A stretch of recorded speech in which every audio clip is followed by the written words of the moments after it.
test drive a car. So what we're doing is we're getting a whole bunch of dealerships together, filming 5 or 10 of these virtual reality videos. They get a WhatsApp link, and you drop your phone into the cardboard box, and you can test drive the car there and then.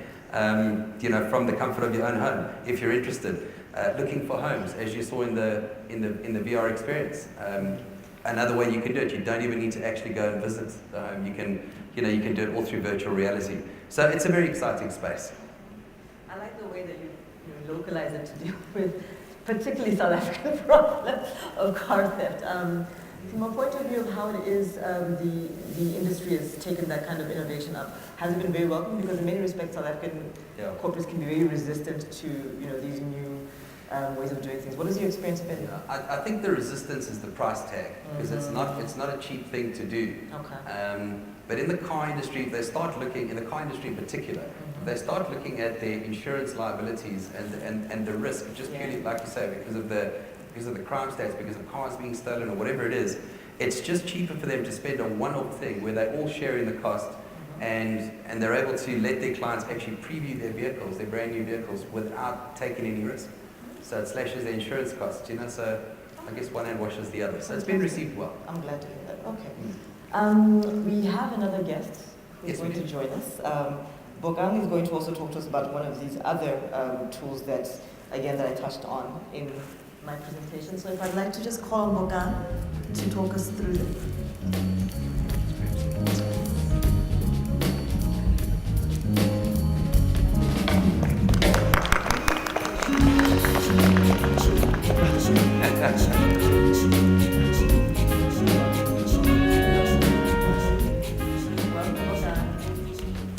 Welcome, Bokang. Thank you for joining us. Thanks. Will you just talk us all through what it is you do, what you're about, and how your particular skill set and offering enhances the communications mix? All right. Well, I'm a serial entrepreneur.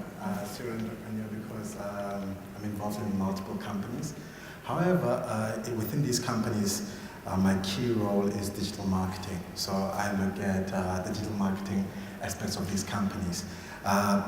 Just to touch a little bit of these companies, one is a digital agency developing sites, websites, and so forth for people like Tiger Brands, Ballworld, Bidvest, and so forth. The other is an online digital company, a career branding company called Elite CV. It trades here locally and internationally. And thirdly, the other is an energy business. Now, people ask me, how do you do all three? It's all simple because I'm in one space, which is digital marketing. So it's not like I, do too much different. All right. I believe you have something to share with us audiovisually, to give us a sense of what it is your product does. Yes, but just to start off before we get into the audiovisual, because it won't do justice if you watch without understanding. What I work with and what I'm here to talk to you about is chatbots, or rather bots. In simple, bots are a short description of robots. And in artificial intelligence, bots are here to mimic human interaction. So bots are programs that are designed to mimic human interaction within the marketing space. I'll make a quick example if you just allow me quickly. PR people like yourself, let's say I've just started a company, or I'm an artist, because we are here as artists, most of us. Let's say I'm an artist, I have a new album, or I have pieces of art that's new, and I need to connect with PR people or marketing people so I can let them know of my stories. Now, first and foremost, the first challenge that would come to you is contact details. You wouldn't have that. I'll start calling around.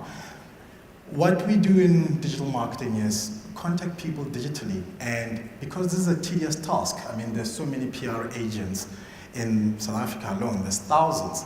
Now, if you had to go individually and contacting each and every one of these PR people, it'll become a nightmare for you. You'll spend days doing that. So what you do is that you consult a bot, or rather you acquire services of a bot. And a bot would then, depending what the bot works in. If it's LinkedIn, I'll make an example of LinkedIn because it's quite a nice place to actually get contact details of people. It'll connect your profile with the profiles of other PR people. If you're looking for CEOs, the bot will connect you with CEOs. Now, the bot will also do this in a human way. All right, so it won't be some piece of program. I think you can actually play the video right now while I talk through it and just mute the sound so that the guys can see while I'm talking. Muting my sound.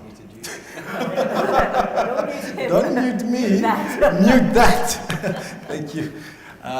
So what you're seeing here is a LinkedIn profile. And a bot is that program there on the side.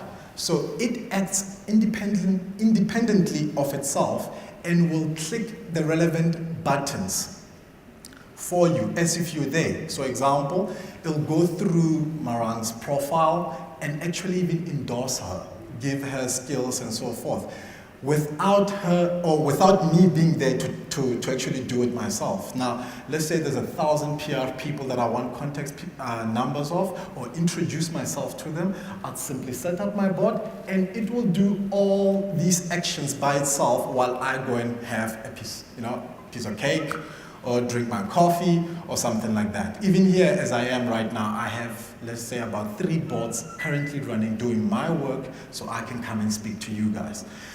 Artificial intelligence is all about